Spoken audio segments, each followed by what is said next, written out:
Hey guys, ಎಲ್ಲರಿಗೂ ನಮಸ್ಕಾರ. ಇವತ್ತಿನ ಒಂದು ವಿಡಿಯೋದಲ್ಲಿ ತುಂಬಾ ಜನ ಬಂದು GDS ಅಪ್ಲಿಕೇಶನ್ ಬಗ್ಗೆ ಕೇಳ್ತಿದ್ರಿ. ಇವತ್ತಿನ ಒಂದು ವಿಡಿಯೋದಲ್ಲಿ ಕಂಪ್ಲೀಟ್ ಇನ್ಫಾರ್ಮೇಶನ್ ತಿಳಿಸ್ಕೊಡ್ತೀನಿ. ಇನ್ನ ಚಾನಲ್ಗೆ ಸಬ್ಸ್ಕ್ರೈಬ್ ಮಾಡ್ಕೊಂಡಿಲ್ಲ ಅಂದ್ರೆ ಸಬ್ಸ್ಕ್ರೈಬ್ ಮಾಡ್ಕೊಂಡು ಪಕ್ಕದಲ್ಲಿರುವಂತ ಒಂದು ಬೆಲ್ ಐಕಾನ್ ಕ್ಲಿಕ್ ಮಾಡೋದು ಮರಿಬೇಡಿ. ಬನ್ನಿ ಬಿಡೋಣ, ಸ್ಟಾರ್ಟ್ ಮಾಡೋಣ ಅಂತ. ಸೊ ಮೊದಲನೇದಾಗಿ GDS ಅಪ್ಲಿಕೇಶನ್ ನ ಡಾಕ್ಯುಮೆಂಟ್ ವೆರಿಫಿಕೇಶನ್ ಅನ್ನುವಂಥದ್ದು ಕಂಪ್ಲೀಟ್ ಆಗಿದೆ ಅಂತಾನೆ ಹೇಳ್ಬೋದು. 23ನೇ ತಾರೀಕು ಎಂಡ್ ಆಗಿದೆ. ಸೊ ನೀವಿನ್ನ ಡಾಕ್ಯುಮೆಂಟ್ ವೆರಿಫಿಕೇಶನ್ ಮಾಡಿಸಿಲ್ಲ ಅಂದ್ರೆ ನಿಮ್ಮ ಒಂದು ಅಪ್ಲಿಕೇಶನ್ ಅನ್ನುವಂಥದ್ದು ಕ್ಯಾನ್ಸಲ್ ಆಗಿಬಿಟ್ಟಿರುತ್ತೆ. ಸೊ ಯಾರೆಲ್ಲ ಡಾಕ್ಯುಮೆಂಟ್ ವೆರಿಫಿಕೇಶನ್ ಮಾಡಿಸಿರ್ತೀರೋ ಅವ್ರಿಗೆ ಸಕ್ಸಸ್ಫುಲ್ ಅಂತ ಹೇಳಿ ಬರಬೇಕು. ಅದಕ್ಕೂ ಕೂಡ ಮೆಸೇಜ್ ಬರುತ್ತೆ. ಇಲ್ಲ ಅಂದ್ರೆ ನೀವು ಎಲ್ಲಿ ಹೋಗಿ ಡಾಕ್ಯುಮೆಂಟ್ ವೆರಿಫಿಕೇಶನ್ ಮಾಡಿಸಿದಿರೋ ಅಲ್ಲೇ ನಿಮ್ಗೆ ಹೇಳಿರ್ತಾರೆ ಡಾಕ್ಯುಮೆಂಟ್ ವೆರಿಫಿಕೇಶನ್ ನಿಮ್ದು ಸಕ್ಸಸ್ ಆಗಿದೆ ಅಂತ ಹೇಳ್ಬಿಟ್ಟು. ಸೊ ಈ 15 ದಿವಸದ ಒಳಗಡೆ ನಿಮ್ಗೆ ಜಾಯ್ನಿಂಗ್ ಲೆಟರ್ ಸಿಗುತ್ತೆ ಅಂತ ಹೇಳ್ಬೋದು. ಅಂದ್ರೆ ನೆಕ್ಸ್ಟ್ ಮಂತ್ ನಿಮ್ಗೆ ಜಾಯ್ನಿಂಗ್ ಲೆಟರ್ ಸಿಗುತ್ತೆ. ಅಲ್ಲೇ ಎಲ್ಲಾನು ಕೂಡ ಮೆನ್ಷನ್ ಮಾಡಿರ್ತಾರೆ. ಅಲ್ಲಿ ಹೋಗ್ಬಿಟ್ಟು ನೀವು ಜಸ್ಟ್ ಜಾಯಿನ್ ಆಗೋದಷ್ಟೇ, ಯಾರೆಲ್ಲ ಡಾಕ್ಯುಮೆಂಟ್ ವೆರಿಫಿಕೇಶನ್ ಮಾಡಿಸಿದಿರೋ.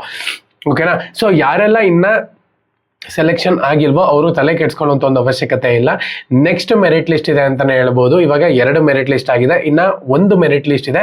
ಈ ಒಂದು ಮೆರಿಟ್ ಲಿಸ್ಟ್ ನಲ್ಲಿ ಅಂದ್ರೆ ಒಂದು ಮೆರಿಟ್ ಲಿಸ್ಟ್ ಅಂದ್ರೆ ಅದು ಎಂಡ್ ಏನಲ್ಲ, ಇನ್ನ 4 ಅಥವಾ 5 ಮೆರಿಟ್ ಲಿಸ್ಟ್ ತನಕನೂ ಕೂಡ ನಿಮ್ಗೆ ಇಲ್ಲಿ ಚಾನ್ಸಸ್ ಇದೆ ಅಂತಾನೆ ಹೇಳ್ಬೋದು. ಸೊ ಯಾರೆಲ್ಲ 82, 81, 80 ಸೊ ಈ ತರ ತಗೊಂಡಿದ್ದೀರಾ ಅವ್ರಿಗೂ ಕೂಡ ಈ ಸತಿ ಚಾನ್ಸಸ್ ಇದೆ ಅಂತಾನೆ ಹೇಳ್ಬೋದು. 3rd ಮೆರಿಟ್ ಲಿಸ್ಟ್ ಅಲ್ಲಿ ನಿಮ್ಮ ಒಂದು ನೇಮ್ ಬರೋಕೆ.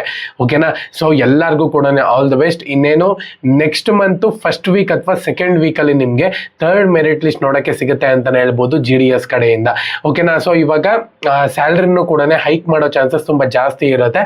ಸೊ ಯಾರೆಲ್ಲ ಎಕ್ಸ್ಪೀರಿಯನ್ಸ್ಡ್ ಪರ್ಸನ್ ಇರ್ತಾರೋ, 2 ವರ್ಷ 3 ವರ್ಷ ಯಾರೆಲ್ಲ GDS ನಲ್ಲಿ ಕೆಲಸ ಮಾಡಿದಾರೋ ಅವ್ರಿಗೆ ಇವಾಗ ಸ್ಯಾಲರಿನೂ ಕೂಡ ರೈಸ್ ಮಾಡಬೇಕು ಅಂತಾನೂ ಕೂಡ ಇದೆ ಅಂತಾನೆ ಹೇಳ್ಬೋದು. ಏನಕ್ಕಪ್ಪ ಅಂದ್ರೆ 12-13 ಸಾವಿರ ಏನಕ್ಕೂ ಕೂಡ ಸಾಕಾಗಲ್ಲ. 18ರಿಂದ 20 ಸಾವಿರ ರೂಪಾಯಿ ಸ್ಟಾರ್ಟಿಂಗ್ ಸ್ಯಾಲರಿ ಕೊಡಬೇಕು ಅಂತ ಹೇಳ್ಬಿಟ್ಟು ಇವಾಗ ನಡೀತಿದೆ ಅಂತಾನೆ ಹೇಳ್ಬೋದು. ಅದ್ರ ಪ್ರೋಸೆಸ್ ನಡೀತಿದೆ. ನೋಡೋಣ ಅಂತ ಅದು ಯಾವಾಗ ಇಂಪ್ಲಿಮೆಂಟ್ ಆಗುತ್ತೆ ಅಂತ ಹೇಳ್ಬಿಟ್ಟು ನನ್ನ ಪ್ರಕಾರ 2026 ಇಂಪ್ಲಿಮೆಂಟ್ ಆಗುತ್ತೆ ಅಂತಾನೆ ಹೇಳ್ಬೋದು. ಸೊ ನೋಡೋಣಂತೆ, ಅದ್ರ ಬಗ್ಗೆ ನಾನು ಮುಂದಿನ ವಿಡಿಯೋಸ್ಗಳಲ್ಲಿ ಅಪ್ಡೇಟ್ ಕೊಡ್ತೀನಿ.